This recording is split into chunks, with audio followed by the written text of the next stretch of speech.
Buenas, ¿cómo están? Hoy vamos a hablar de lo que se conoce como la caja oscura. Hablar de caja oscura resulta importante porque en este fenómeno de proyección del cual vamos a hablar, el cual ocurre en una simple caja de cartón, por ejemplo, sentó las bases para el funcionamiento de las primeras cámaras fotográficas, ya sea analógica, también el mismo funcionamiento que se replicó para las cámaras digitales, etc.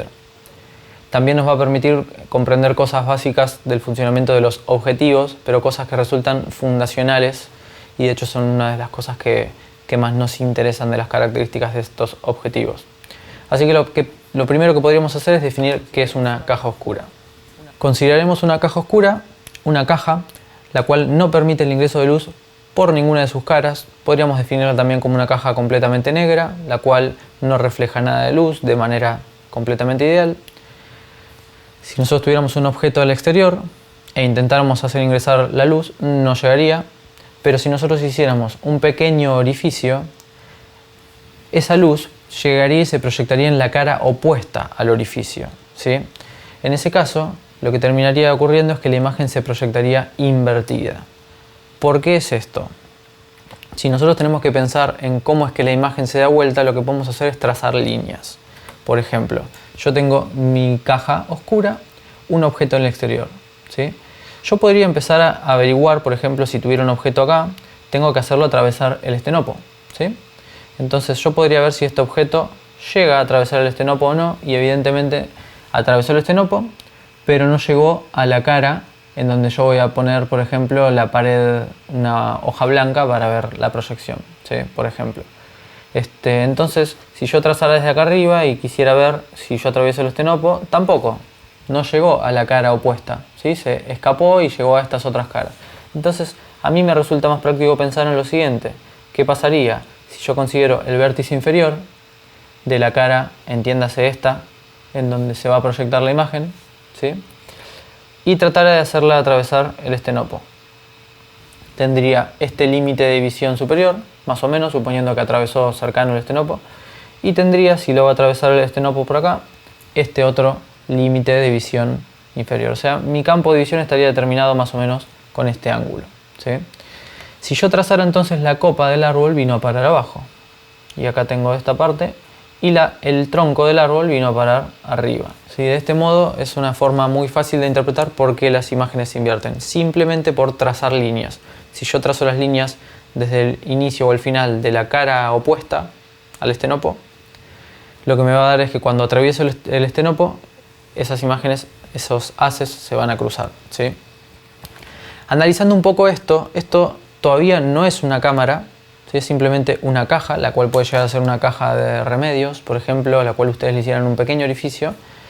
Pero si ustedes quieren transformarlo en una cámara, lo que tendrían que hacer es agregar algún material más. Hasta esta instancia estamos hablando del pequeño estenopo y un lugar en donde se proyectan las imágenes, que es la cara opuesta al estenopo. Bien. Ese lugar recibe un nombre fundamental para nosotros que va a ser plano focal. Entonces, el plano focal es el lugar en donde se proyectan las imágenes, ¿sí? Yo voy a tener una imagen en el exterior, la cual voy a considerar una asociación de puntos, ¿sí? Y esos puntos tienen que estar representados en algún lugar del interior de la cámara. ¿En dónde? En el plano focal, ¿sí? Que es donde se van a proyectar las imágenes. Como decíamos recién, no estamos hablando de cámara todavía, porque no hay ningún dispositivo que registre, no hay nada. Entonces lo que podríamos agregar es, por ejemplo, un material fotosensible. El material fotosensible puede ser un papel fotográfico, puede llegar a ser un sensor de una cámara digital, por ejemplo, si estuviéramos experimentando y tuviéramos conocimientos de electrónica. O también puede llegar a ser una mera placa de bromuro de plata, como se hizo en los inicios de la fotografía. Yo podría llegar a agarrar y tomar una pequeña caja de cartón, como esta que tengo por aquí, y en este caso lo que tengo es un pequeño orificio, el cual se llama estenopo, el cual va a permitir el ingreso de luz. Yo lo que hice es, le puse tela negra, ¿sí? Para que no ingrese luz por otro lugar. Y acá abajo hice un pequeño orificio en el cual yo podría poner mi ojo, ¿sí? Sin tapar el estenopo, y visualizar cuál es el resultado de la proyección, es decir, voy a estar mirando la cara opuesta, o puedo poner mi celular. Entonces ya puedo hacer un fenómeno de proyección al interior de esta caja oscura. Voy a necesitar mucha luz, pero lo podríamos hacer con pocos recursos.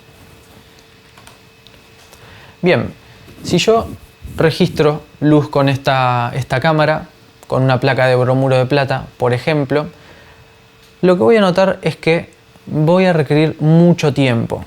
Para que la imagen sea registrada por esa placa de bromuro de plata, lo que me va a demandar es que tenga mucho tiempo exhibido a la luz, ¿sí? ¿Cómo logro empezar a exhibir el material y cómo logro terminar? Yo lo que podría hacer es, en mi caja, tener una pequeña cortinita que tape el estenopo, o lo destape, o un pequeño tapón, ¿sí?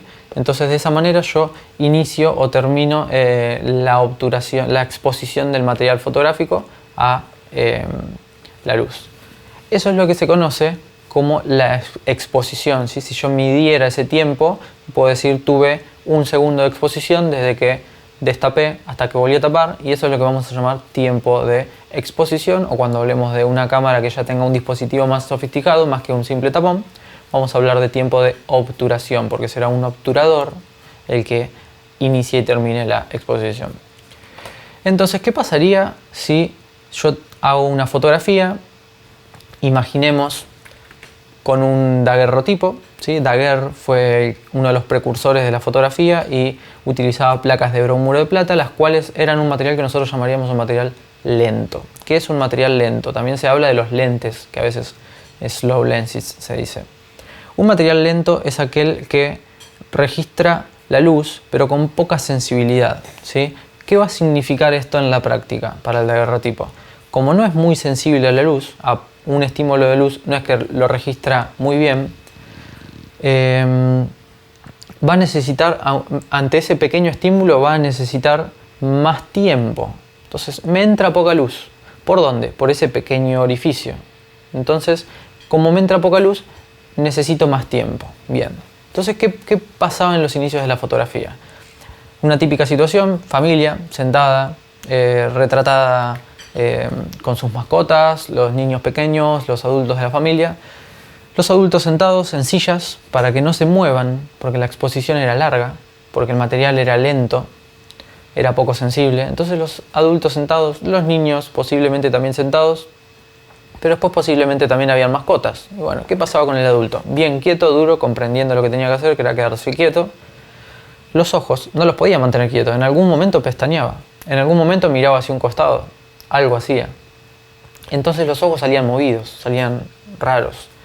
Los niños a veces no comprendían que tenían que quedarse quietos y a veces salían movidos, y las mascotas, por supuesto, que eran muy difíciles de mantener quietas, muchas veces salían movidas.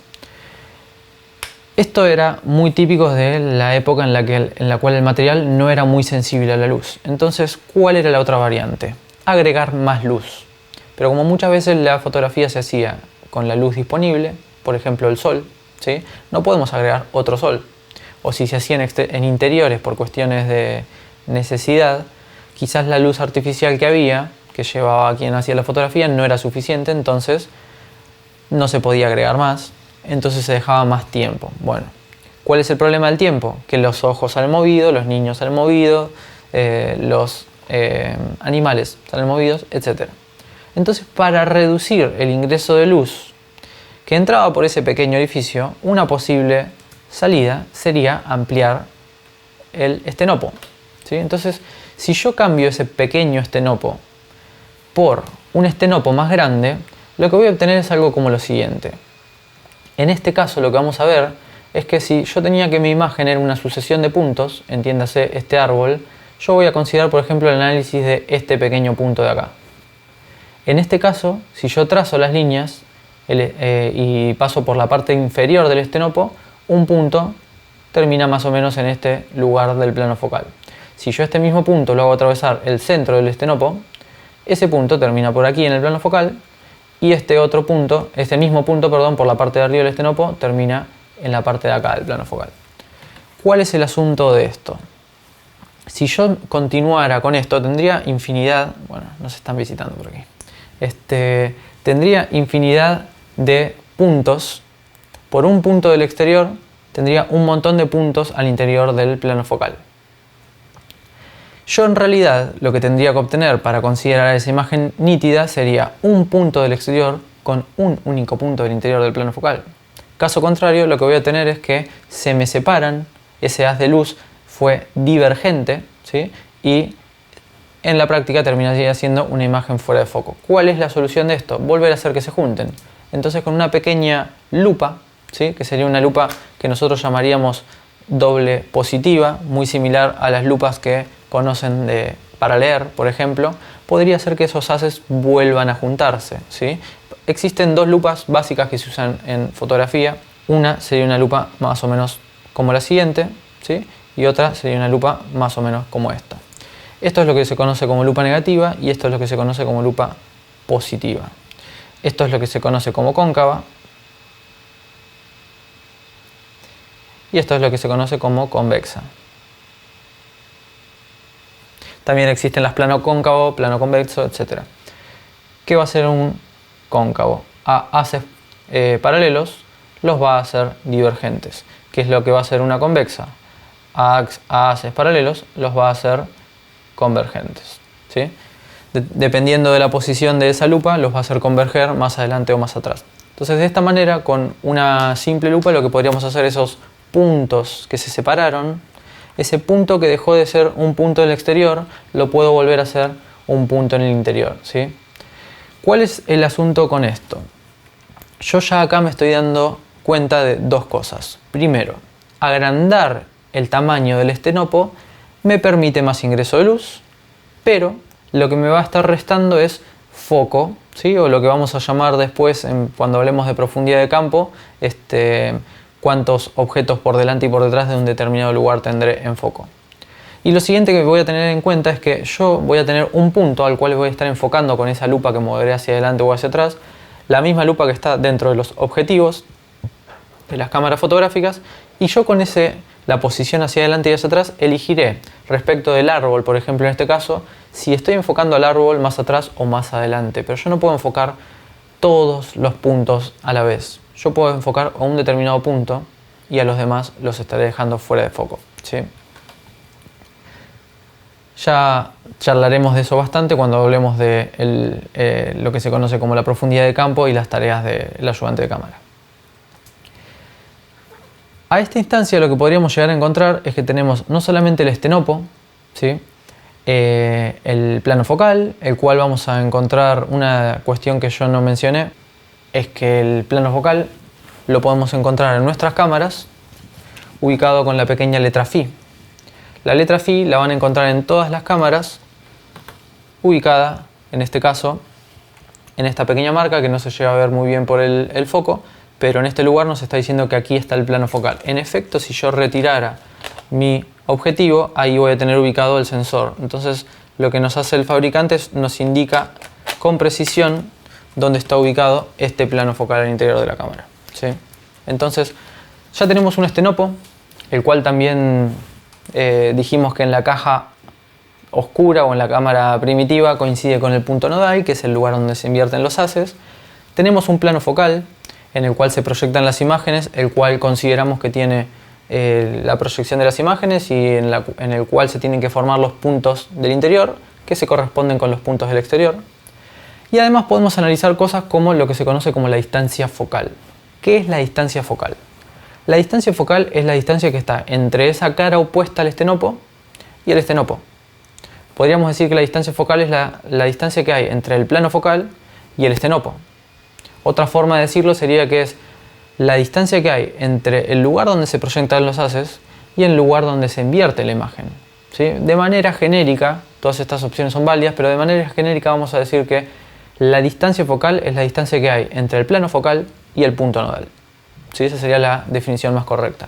¿Cómo medimos distancia focal? Bueno, si estamos pensando en que esto es una caja, por ejemplo, primitiva, yo tengo mi punto nodal, que sería el estenopo, y tengo el final de la caja, que sería la cara opuesta, o sea, el plano focal.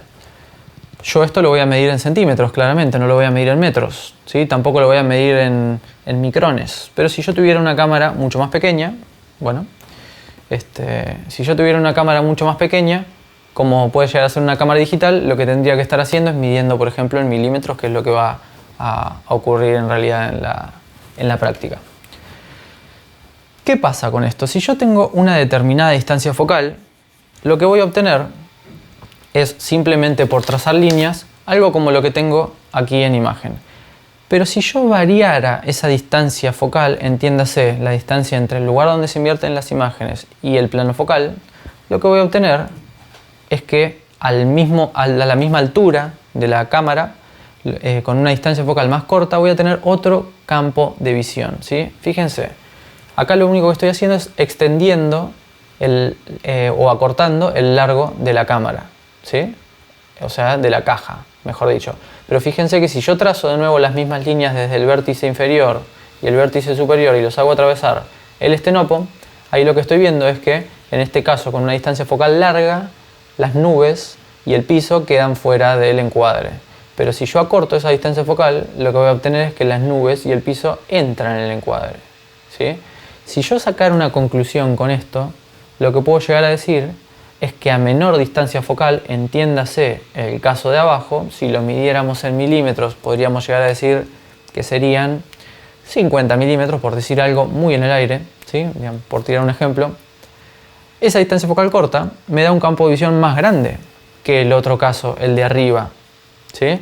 Porque el caso de arriba tiene una distancia focal más larga, ¿sí? Si yo lo midiera, en vez de medir 30, quizás mide 80, por decir algo muy en el aire. Entonces, al ser más larga, lo que me termina dando es un campo de visión más corto. Esto me lleva a algunas conclusiones que van a ser fundacionales para cuando hablemos de objetivos. Si yo tengo que fotografiar un grupo de personas, necesito un campo de visión grande, ¿sí? Eso me lleva a la conclusión de que tengo que usar una distancia focal corta, ¿sí? Entonces vamos a hablar de gran angulares, por ejemplo, y los gran angulares suelen tener distancias focales cortas. 8 milímetros, 14 milímetros, 18 milímetros. En cambio, si yo tengo que fotografiar una flor, fotografiar un retrato de una cara solamente, o un pajarito volando, etc., necesito un campo de visión más estrecho, ¿sí? El campo de visión lo podemos medir en grados, pero con un ángulo más agudo, podríamos llegar a decir también entonces. Entonces, en ese caso, necesito un lente teleobjetivo. ¿Cuáles son los lentes teleobjetivos? Los que me dan un campo de visión estrecho, por eso son teleobjetivos, para ver a la distancia. ¿Cómo logro entonces una distancia focal que se corresponda con una distancia focal larga, ¿sí? Si yo analizo entonces este gráfico, mientras más larga la distancia focal, menor campo de visión, ¿sí? Y mientras más corta la distancia focal, mayor campo de visión. Esa conclusión resulta fundacional para comprender el uso de los objetivos. Yo puedo tener este lente, por ejemplo, que tiene una distancia focal de 28 a 135 milímetros, según me indica la información que está presente acá en el lente. Esto significa que si ahora está en 28, yo puedo fotografiar un grupo de personas, porque es una distancia focal corta, por ejemplo, o un edificio, o algo que me requiere un campo de visión más grande. O sea que este es mi extremo angular del lente. Mientras que si yo me voy a 135 y giro el anillo, ahí me lo indica, estoy teniendo un campo de visión más estrecho. En este caso estoy yéndome al extremo de teleobjetivo del lente. ¿Cómo lo logra? Mediante simplemente desplazar el punto nodal. ¿Qué me está diciendo el fabricante? Que en algún lugar de por acá se está invirtiendo la imagen, ¿sí? Y si yo la extiendo, estoy extendiendo la distancia focal. ¿Por qué? Porque aquí estaba ubicado el plano focal, donde yo encuentre la letra Φ, que nos identificaba el plano focal, y está fijo. El sensor de esta cámara digital no se mueve. Entonces, ¿qué se está moviendo? Los grupos de elementos, los cristales, que hacen que la imagen se invierta en algún lugar. Entonces, distancia focal corta, distancia focal larga, ¿sí? Al interior, ese desplazamiento de elementos lo que nos está haciendo es variando la distancia focal. Si yo lo comparara, por ejemplo, ese lente con este otro lente que tengo por aquí, es de esperarse que este lente, que ya le falta a la cámara, habría que ponérsela, tenga una distancia focal más larga, ¿sí? En efecto, este es un lente que va de 70 a 200 milímetros de distancia focal, ¿sí? Es una distancia focal más larga, o sea que es un lente claramente teleobjetivo. Si avanzamos un poco más y empezamos a analizar cómo se comporta una cámara reflex. En principio vamos a encontrar algunos elementos importantes. Acá está la película, así que este será nuestro plano focal, pero delante de la película hay un obturador. Un obturador va a ser una cortinilla que se va a correr o se va a abrir y cerrar conforme yo inicie y termine la obturación. Voy a también tener el cuerpo de la cámara, ¿sí? Todo el exterior de la cámara, Voy a tener un lente, toda esta parte delantera es el lente, y después voy a tener un ocular en el cual yo voy a visualizar. Bien. Si la luz va a ingresar únicamente por el objetivo, primero va a atravesar los diferentes cristales, los cuales nosotros vamos a llamar elementos, y parte de la luz va a llegar al diafragma. El diafragma, ya lo definiremos más adelante, cuando hablemos de objetivos, es un mecanismo de aspas que se van a solapar para reducir el ingreso de luz o se van a retraer para permitir más ingreso de luz desde el exterior hacia el interior. Y parte de esa luz va a llegar y otra parte va a ser bloqueada por el diafragma. Asumimos que en algún lugar de este objetivo, antes el ingreso de luz era dado por el estenopo, el cual también regulaba el ingreso de luz, y ahí se invertían las imágenes. Bueno, en algún lugar de este objetivo se van a invertir entonces las imágenes. Parte de esa luz va a llegar a este espejo, el cual está marcado por aquí, y como todo espejo lo que va a hacer es bloquear el paso de luz y lo que va a hacer es lo va a reflejar. Bien, si continuamos entonces un poco más hacia arriba, al reflejarlo, dada la posición del espejo, no va a llegar a la película de ninguna manera y va a continuar el viaje únicamente hacia arriba. En la parte superior lo que va a encontrarse es lo que se conoce como pentaprisma o pentamirror. Esta cámara que tengo acá, en la parte superior, aquí arriba, tiene un pequeño sistema de espejos, ¿sí? No es un pentaprisma que tendría una bocha, esta bochita que está acá arriba sería un poquito más grande, un poquito más hinchada. Eso es un pentaprisma. En este caso tiene un pentamirror, son espejos que simplemente van a redireccionar la luz. El pentaprisma y el pentamirror cumplen la misma función, que la luz que llegaba hacia arriba la reflejen hacia otra cara del pentaprisma o el pentamirror y la devuelvan hacia el ocular para que el sujeto pueda poner su ojo, ¿sí?, finalmente, y mirar a través del pequeño ocular que tenemos por acá. Entonces el pentaprisma y el pentamirror lo único que hacen es redireccionar la luz dentro de este sistema reflex. ¿Qué pasa? Después esa luz llega y nosotros pondríamos el ojo acá donde dice ocular, pero antes hay una lente, ¿sí? La lente lo que me va a permitir es, mediante un pequeño ajuste que tengo acá, ajustar las dioptrías propias de la visión de cada sujeto y demás. ¿Qué va a pasar entonces con la luz en cada uno de estos estadios? A ver, en principio, cuando la luz llega hacia algún lugar de este lente, lo que va a ocurrir es que se va a invertir la imagen, porque aquí adentro está la distancia focal. Entonces, ¿qué pasaría? Si nosotros analizamos el recorrido del interior de la cámara, en esta parte se va a tener que invertir la imagen en modo vertical. Bien. Cuando la imagen llega a un espejo, en el espejo lo que ocurre es que la imagen se invierte pero en modo horizontal. O sea que ya estamos con la imagen dada vuelta en vertical y dada vuelta en horizontal. Cuando llego a mi pentaprisma o a mi pentamirror, el pentamirror lo va a volver a dar vuelta en horizontal y acá también lo va a volver a dar vuelta en horizontal, ¿sí? Espejo lo da vuelta, espejo lo vuelve a dar vuelta, ¿sí? Entonces ya tenemos un espejo que lo dio vuelta en horizontal, otro que lo volvió a dar en horizontal, otro que lo volvió a dar en horizontal. Pareciera que si yo miro entonces a través del ocular, mi imagen quedó dada vuelta en horizontal. Bien, pequeño problema. Si analizamos qué pasaba con lo vertical, este vertical, que estaba patas para arriba ahora, se compensa con este, porque esta es una lupa. Esta lupa doble positiva va a volver a dar vuelta a la imagen en vertical otra vez. ¿Qué pasa con esa cosa no resuelta del horizontal? Si nosotros miramos, por ejemplo, justamente acá donde está el espejo, hay una partecita donde hay dos flechitas rojas. Esas dos flechitas rojas lo que nos van a marcar es dónde está la pantalla de enfoque de nuestra cámara. ¿Qué es la pantalla de enfoque? Todas las cámaras DSLR significa Digital Single Lens Reflex, van a tener el espejo, ¿sí?, que es esto que tenemos por acá, el obturador, que es lo que estoy viendo ahí detrás del espejo, esa que parece una cartulina negra, ¿sí? Y aquí abajo, justo acá, hay una pequeña pantallita translúcida que es donde se va a formar la imagen, ¿sí? Sin esa pantalla nosotros no tendríamos la posibilidad de ver la imagen formada en ningún lugar, ¿sí? Esa pantalla de enfoque es la que entonces nosotros estamos observando para ver la imagen que se forma. ¿Qué pasa? Como en toda pantalla, La retroproyección, si nosotros estuviéramos viendo una pantalla de proyección pero del lado de atrás, ¿sí? Una pantalla que admita retroproyección, la imagen también se va a ver invertida en horizontal. Entonces teníamos que en el punto nodal se invertió en vertical, en el ocular se volvió a invertir en vertical, perdón, y ahí ya se resolvió ese problema. El espejo le invirtió en horizontal, el otro espejo del pentaprisma y el otro espejo del pentaprisma le volvieron a invertir una y dos veces más, pero la imagen termina viéndose al derecho porque existe una pantalla de retroproyección llamada pantalla de enfoque.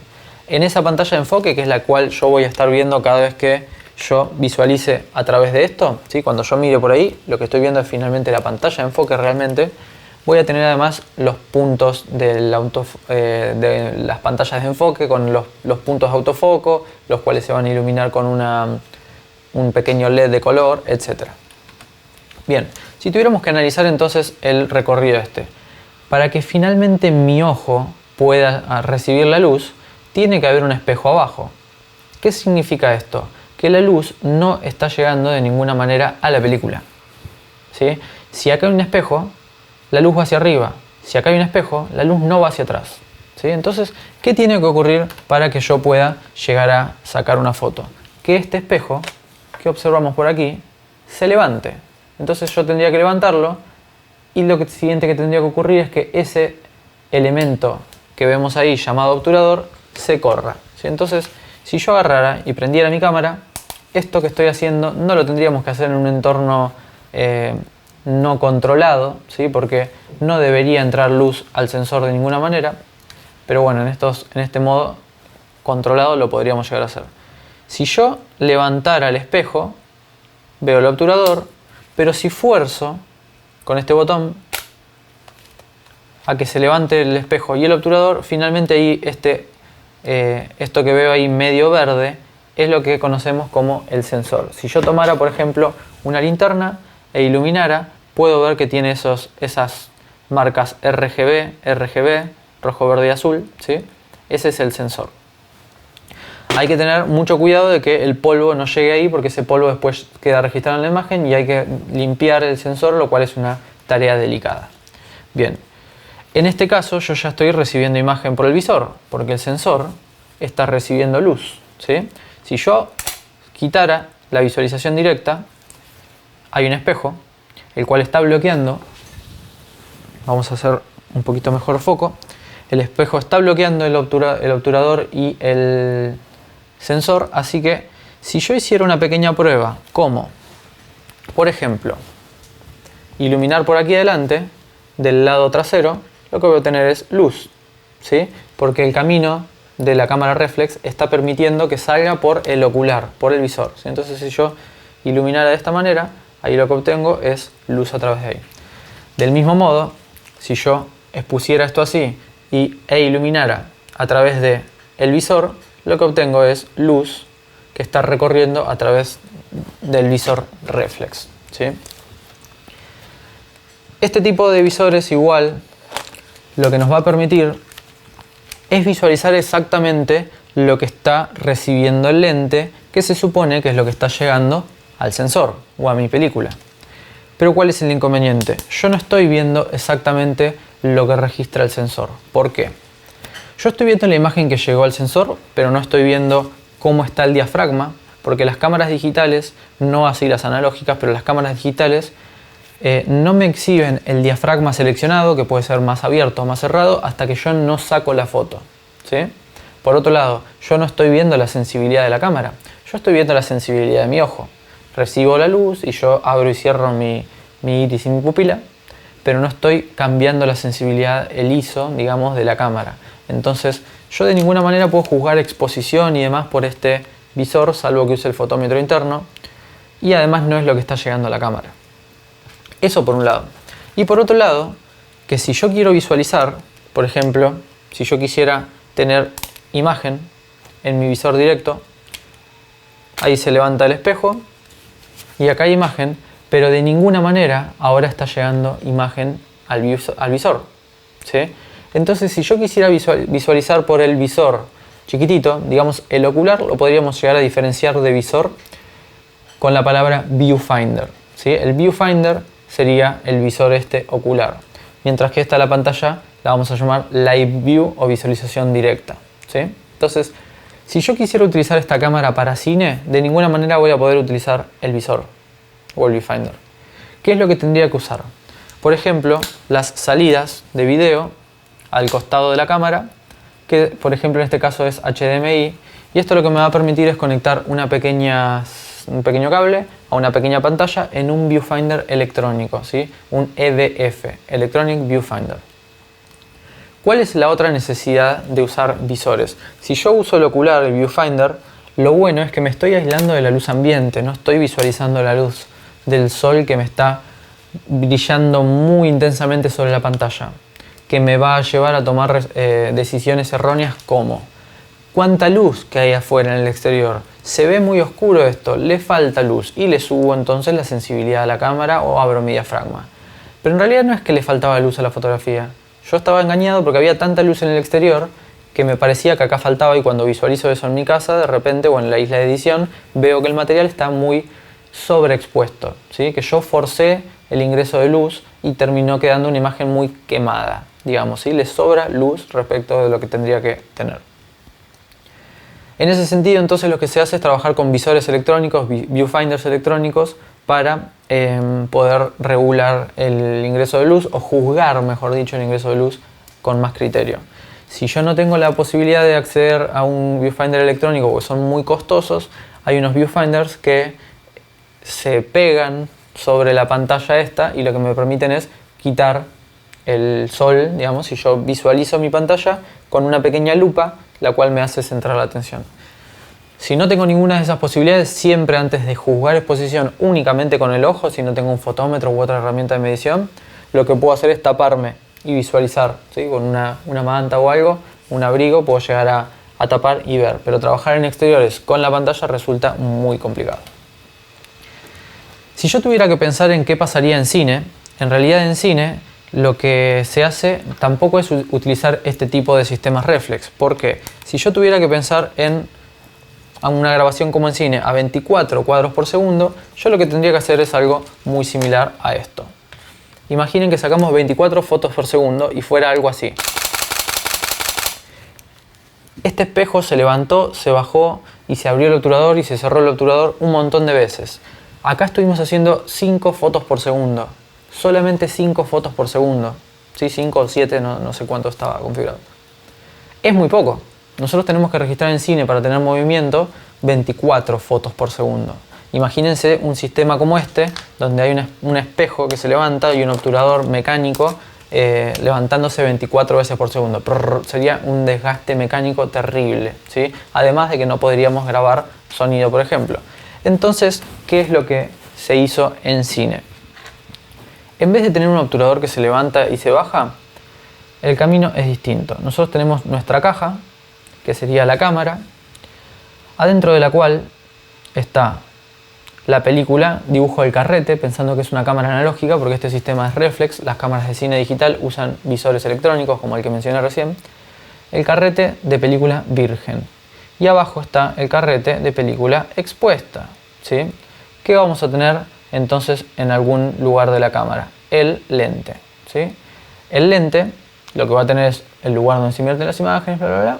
Pero ¿qué es lo importante? Que va a llegar luz desde aquí hacia allá, ¿sí? Esa luz, ¿en dónde se tiene que impregnar? En la película. Entonces la película lo que va a hacer es hacer pasar por delante del lente a la película. La cámara lo que va a hacer es hacer pasar la película por delante del lente. En este lugar, entonces, es donde estaría el plano focal, ¿sí? Entonces, ¿qué es lo que termina ocurriendo? La película virgen pasa por delante del lente, se expone y se guarda. Perfecto. Acá no tenemos un espejo que se levanta y se baja, se levanta y se baja, haciendo mucho ruido 24 veces por segundo, cansando todo. Tampoco tenemos un obturador que se abre y se cierra, se abre y se cierra. Lo que se hizo es un obturador que imaginemos lo siguiente. Se conoce como obturador circular. Imaginemos que esto es un espejo y acá hay, como si fuera un torno de odontólogo, por ejemplo, un centro sobre el cual va a girar, ¿sí? Este espejo va a girar siempre en la misma dirección y con una velocidad sincronizada con la velocidad del paso de la película a través de la cámara, ¿sí? Mediante motores. Pero ¿qué pasa? Si yo tengo que lograr que la luz llegue, este espejo lo que va a tener es en realidad la mitad del círculo. La otra mitad la voy a borrar, toda esta parte, la voy a borrar, y esa parte va a permitir el pase de luz, el pasaje de luz. O sea, la luz por ahí va a llegar. Entonces, ¿qué se hace? Justo ahí detrás se ubica, justo ahí detrás se ubica la película, ¿sí? Entonces, esta pequeña ventanilla que estoy dibujando es por la cual va a atravesar la película. La película va a atravesar desde arriba hacia abajo y va a llegar entonces desde arriba hacia abajo y después se va a guardar, ¿sí? Esto que estoy dibujando está ocurriendo exactamente acá. Entonces este obturador circular va a estar ubicado a 45 grados y va a girar a partir de este perno que voy a dibujar acá, que sería esto que lo va a hacer girar y girar y girar de manera sincrónica. De este modo voy a tener un primer momento en el cual la película está siendo expuesta, ¿sí? Si todo esto es espejo, si todo esto es espejo, esto va a reflejar luz, y si todo esto está abierto, esto va a permitir el ingreso de luz. Entonces, voy a tener un primer momento en donde la película está totalmente expuesta. Después un segundo momento en el cual la película va a estar levemente tapada, pero expuesta. Un tercer momento donde está levemente tapada. Y después voy a tener un momento donde está por completo tapada. En ese momento en donde está por completo tapado, la película se puede continuar moviendo, ¿sí? En el momento en donde la película está exponiéndose frente a la cámara, la película tiene que estar quieta. Yo no puedo estar moviendo la película mientras la estoy exponiendo. Si yo muevo la película mientras la estoy exponiendo, de arriba hacia abajo dentro de la cámara, la película va a recibir una imagen que se va a ver después movida, ¿sí? Porque se está desplazando. Digo, el lente está quieto, quizás los sujetos están quietos, pero se está moviendo la película, entonces se va a ver como una línea, ¿sí? Entonces, en ese momento en donde la película está tapada, aprovecha a moverse, y en ese momento en donde la película está tapada, el espejo está reflejando hacia arriba. Cuando el espejo libera la película y la película recibe luz de nuevo, ahí no estamos viendo porque el espejo no está reflejando, ¿sí? Hay una anécdota que cuenta Douglas Hart en el manual El ayudante de cámara, el manual del ayudante de cámara, que recapitula lo siguiente. Imaginemos una grabación de un videoclip musical con luces de flashes, ¿sí? Muchos flashes, luces que se llaman estroboscópicas. Si ese obturador está girando, yo a veces veo y a veces no. Pero si yo veo, no es lo que está llegando a la película, ¿sí? Entonces pensemos en lo siguiente. La intención es registrar los flashes. Entonces el director de fotografía lo que propone es, bueno, vamos a sincronizar los flashes con la cadencia de cuadros por segundo y la obturación de mi cámara. Cuando termina la prueba le pregunta a quien está operando la cámara, ¿y cómo salió la prueba? Y la persona que está operando la cámara dice, muy bien, se vieron todos los flashes, se iluminaba todo el lugar, está perfecto. En realidad, si esa es la conclusión, está mal. Para que haya salido bien, no tendría que haber visto ninguno de los flashes, porque si vio los flashes, significa que los flashes no se impregnaron en la película. Llegaron al ojo, pero no a la película. Bueno, esto es una pequeña observación, digamos, que puede llegar a surgir. Pero es importante tener bien en claro la diferencia entre los visores reflex, tanto de las cámaras digitales de foto, como en las cámaras digitales, como en los sistemas reflex de foto, como en los sistemas reflex de cine, porque cada uno tiene su limitación, ¿sí? No obstante, si vamos a trabajar con imágenes en movimiento en una cámara de cine, vamos a tener un obturador circular, espejado, en este caso con un semicírculo de 180 grados, que ya lo charlaremos, que resulta bastante importante para nosotros.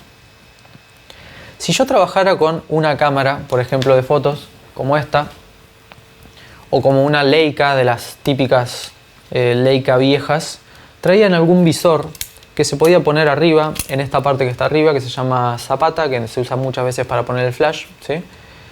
Entonces se ponía un visor que me permitía ver en una cámara que no tiene un sistema reflex. Entonces son cámaras muy chiquititas, muy compactas, ¿sí? Tienen un visor muy pequeño acá arriba que se pone y queda ya para visualizar. Entonces, ¿qué es lo que me permiten este tipo de visores?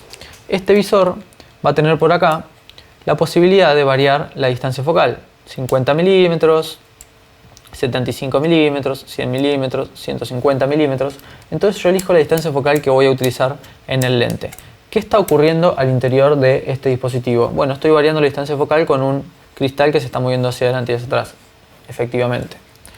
Entonces yo elijo la distancia focal que voy a utilizar y lo pongo en la cámara. Pero ¿qué pasa? Si yo pongo esto acá arriba, el dispositivo de arriba está mirando hacia otro lugar. Entonces yo lo tengo que inclinar para que vea lo mismo que la cámara, ¿sí? Si yo lo pusiera acá de costado, están mirando también hacia lugares distintos, así que yo lo tengo que inclinar, así logra registrar lo mismo que está registrando la cámara. Eso se logra mediante este pequeño ajuste que se llama ajuste de paralelaje, el cual va a inclinar a este visor respecto del cuerpo de la cámara. ¿Cuál es el problema?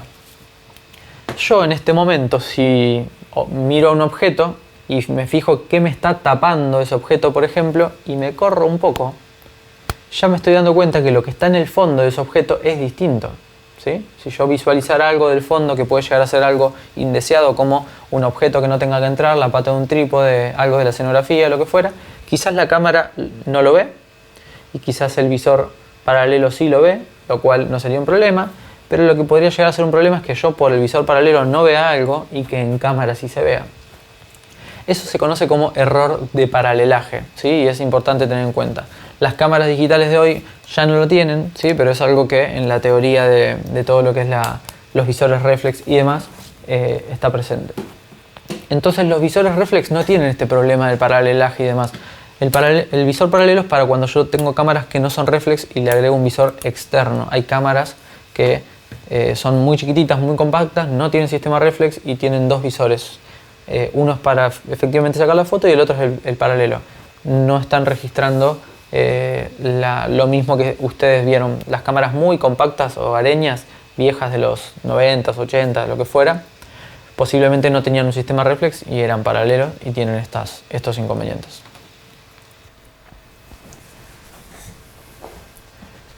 En la actualidad hay muchas cámaras que no se usan estrictamente para realizar fotografía, ¿sí? El autofoco a través del sistema reflex es muy efectivo, muy rápido, es muy conveniente para utilizar el fotómetro de luz reflejada propio de la cámara. Los modos de autofoco son muy convenientes y demás, pero muchas veces se utiliza la cámara, por ejemplo, para video, ¿sí? Y hay muchas cámaras como Sony que empezaron a incluir muchas funciones en sus cámaras que prescinden del sistema reflex. Entonces, esta cámara que vemos acá es una cámara de Sony, una de la serie Alpha, y lo que vemos es que prescinde del espejo, por ejemplo, y no hay visor, o sea, ya se puede ver en el gráfico que no va la imagen hacia un visor a través de un sistema, digamos, físico. ¿Qué es lo único que encontramos ahí? Un obturador físico, el cual se va a desplazar para permitir el ingreso de luz y se va a volver a cerrar para proteger el sensor, perdón. Pero en este caso lo que tendrá el visor de esta cámara, el viewfinder, será electrónico. La imagen que capte ese sensor la va a mandar directamente a una pequeña pantalla que se llama visor electrónico y Electronic Viewfinder, EVF se lo suele llamar, pero no hay sistema reflex en este caso. Muchas cámaras, como por ejemplo esta cámara con la que estamos trabajando ahora, es una cámara de cine, ni siquiera tiene obturador.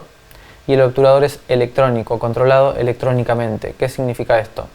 El sensor está apagado o en modo de espera y cuando nosotros vamos a registrar la imagen, dice, bueno, ahora captura, ahora termina la captura, ¿sí? Entonces no hay un obturador que se abre o se cierra. Simplemente el procesador de la cámara le dice, ahora capturas, ahora terminó. ¿Qué está haciendo esta cámara de video particularmente ahora? Está registrando 24 veces por segundo, ahora es un fotograma y termina, ahora es otro fotograma y termina. Durante un tiempo determinado que también tendrá sus variaciones de tiempo en fracciones de segundo. No es necesario que sea un 24avos el tiempo, puede ser más breve también.